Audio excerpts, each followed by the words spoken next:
এক মহাকাব্যিক mystical thriller. দেবতা, সংস্কৃতি আর রক্তমাংসের মানুষের লোভ সব মিলিয়ে তৈরি হয়েছে এক অনন্য জগৎ। একবার দেখা শুরু করলেই আপনি হারিয়ে যাবেন এক রহস্যময় অরণ্যে, যেখানে দেবতা, মানুষ আর লোভের সংঘর্ষ আপনাকে শিহরিত করবে। কখনো মনে হবে এটা কি সত্যিই ঘটছে, আবার কখনো মনে হবে না, এর পেছনে আরো ভয়ঙ্কর কিছু আছে। ধীরে ধীরে আপনি নিজেই ডুবে যাবেন এমন এক দুনিয়ায় যেখানে ভক্তি, ভয় আর রক্তক্ষয়ীর যুদ্ধ একাকার হয়ে যায়। Movie review Kantara chapter 1। গল্পটা আমাদের নিয়ে যায় বহু পুরনো কাদম্ব রাজবংশের যুগে। এখানে আছে পাঞ্জুরি দৈব, রক্ষক আত্মা, গুলিক দৈব, ভয়ের দেবতা, আর বরাহ রূপম, অদম্য শক্তির প্রতীক। এই তিন দৈব শক্তি একসাথে বন, প্রাণী আর মানুষের মধ্যে এক রহস্যময় ভারসাম্য বজায় রাখে। কিন্তু সমস্যা শুরু হয় তখন যখন এক লোভী শাসক সেই বনের গুপ্তধন নিজের দখলে নিতে চায়। সে বনের নিয়ম ভেঙে দেবতার অভিশাপের মুখে পড়ে। তার মৃত্যু ঘটলেও শেষ হয় না সেই লালসার ইতিহাস। তার বংশধররা বয়ে আনে নতুন সংঘাত, নতুন রক্তপাত। ফলে রাজপরিবার, উপজাতি আর বন দেবতাদের মধ্যে শুরু হয় এক ভয়ঙ্কর মহাকাব্যিক দ্বন্দ্ব, যেখানে কে ন্যায় কে অন্যায় তা বোঝা প্রায় অসম্ভব হয়ে পড়ে। চরিত্র ও অভিনয়। ঋষভ শেট্টি, যিনি প্রথম কান্তারা সিনেমায় অসাধারণ অভিনয় দিয়ে দর্শকদের হৃদয় জয় করেছিলেন, এবার চ্যাপ্টার 1-এ আরো শক্তিশালী রূপে ফিরে এসেছেন। তার শরীরী ভাষা, চোখের এক্সপ্রেশন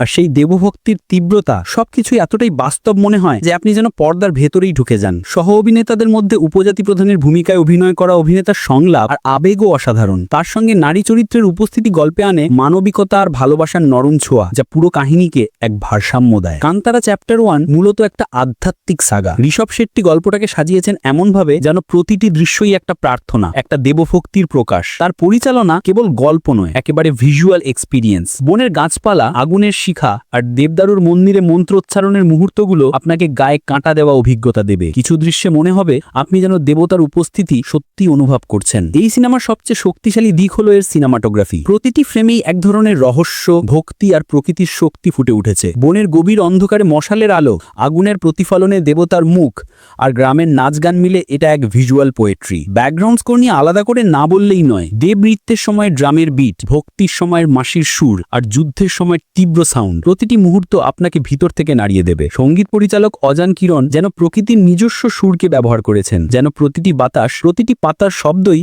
একটা অংশ হয়ে গেছে গল্পের। কান্তারা চ্যাপ্টার 1-এ প্রতিটি প্রতীক, প্রতিটি দেবরূপের পেছনে লুকিয়ে আছে গভীর দর্শন। পাঞ্জলি দৈব মানে শুধু রক্ষক নয়, বরং মানুষের আত্মারও প্রতিচ্ছবি। গুলিক দৈব মানে ভয়, যা ছাড়া ভক্তি কখনো সম্পূর্ণ হয় না। আর বরাহ রূপম মানুষের মধ্যে থাকা অদম্য শক্তি, যে শক্তি কখনো ধ্বংস হয় না, বরং পুনর্জন্ম নেয় প্রজন্মের পর প্রজন্ম ধরে। এই সিনেমা কেবল লড়াইয়ের গল্প নয়, বরং মানুষ, প্রকৃতি আর দেবতার সহ অবস্থানের এক অনন্ত চক্রের প্রতীক। সিনেমার সংলাপগুলো খুবই শক্তিশালী। যে বনে ঈশ্বর থাকে সেখানে মানুষ যদি শিকারী হয়, তবে শিকারও ঈশ্বর বেছে নেবেন। এই সংলাপটা সিনেমার আত্মা বলা যায়। কিছু সংলাপ শুনে মনে হবে এ যেন পুরনো শাস্ত্রের মন্ত্র, আবার কিছু সংলাপ এত বাস্তব যে তা বর্তমান সমাজের প্রতিফলন। শেষের যুদ্ধ দৃশ্যটা একেবারে এপিক। রক্ত, আগুন আর বিশ্বাসের সংঘর্ষ সব একসাথে। সেখানে আপনি দেখবেন এক অর্ডিনারি মানুষ কিভাবে ডিভাইন শক্তির প্রতীক হয়ে ওঠে। অ্যাকশন দৃশ্যগুলো শুধু চোখ ধাঁধানো নয়, বরং আবেগে ভরপুর। প্রতিটি আঘাত, প্রতিটি চিৎকার মনে হয় যেন দেবতার ক্রোধ আর মানুষের যন্ত্রণার সংমিশ্রণ। টেকনিক্যাল দিক, সিনেমাটোগ্রাফি আর লাইটিং